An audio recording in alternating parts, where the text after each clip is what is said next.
जेव्हापासनं नाग्या हातरुणावर पडलंय तेव्हापासनं पाठभर खायला बी नाही मिळलं. याला मेल्याला नुसतं ढोसायला पाहिजे. इथं आम्ही जगलो काय आणि मेलो काय याला काय फरक पडतो या. अगं पाणी दे त्याला.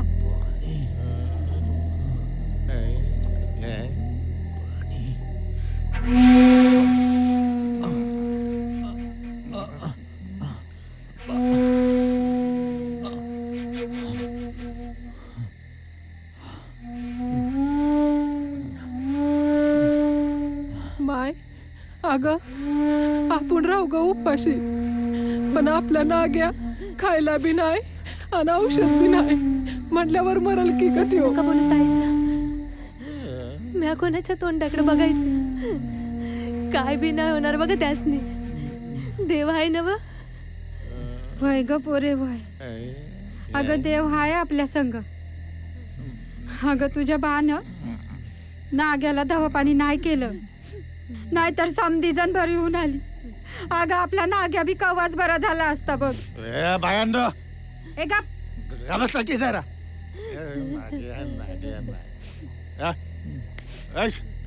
आम्ही नाग्याला बघायला आलोया. नाग्या अरे मी हरक्या हे बघ यशा जन्या. अरे 2 सबूत तर बोला रे आपल्या दोस्ताला.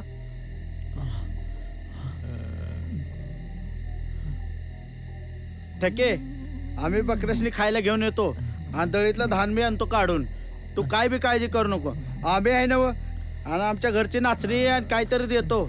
सारे जण खावा आणि माझ्या दोस्ताला बी 2 घास भरवा. होय र पोरानो. आणि ठके तो डोला आहे ना व. त्याच्या ओळखीचा एक भगत आहे म्हण. त्यांनी लय जणांनी बरं केलं या. मरता मरता वाचवल्यात म्हण. होय. त्याला आण घरी. नाग्या बरा होईल बरं. लय उपकार होतील र तुझं. बरं बरं आम्ही कोण परके आहे वे. लगोलग निराप धाडतो आणि त्याला घेऊनच येतो. लवकर धाड र.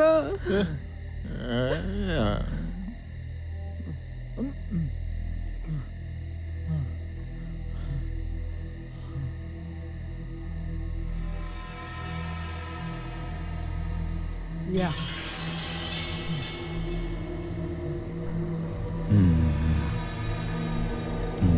आता तुमचीच आशा आहे बघा.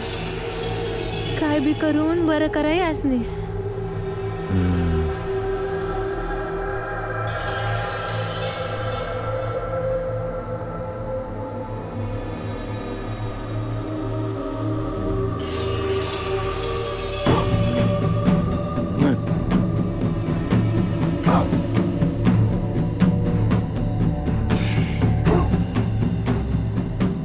काय बी करा देवा, पण माझा भाव नीट झालाच पाहिजे.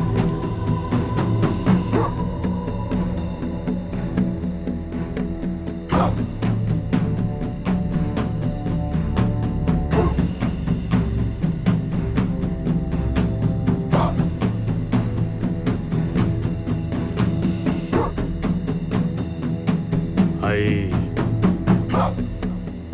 बरा कर. तुझंच लेकरू बरा कर. आग्या अंगार लाव त्याला. होईल बरं. येतो मी. चला येतो मी. आता नाग्या बरा झाला म्हणूनच समजायचं. ठीक आहे निघतो मी.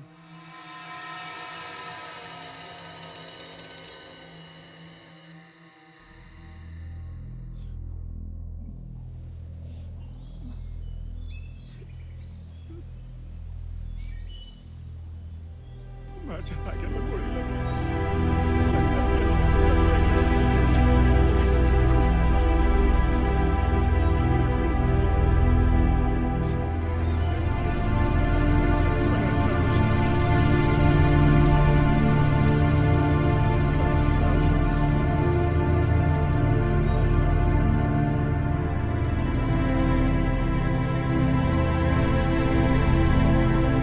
माधू कातकरीला आपण दिलेल्या खोट्या साक्षीचा पश्चाताप होऊ लागला होता. आपल्या मुलाच्या खालावणाऱ्या तब्येतीला तो स्वतःला कारणीभूत समजू लागला होता.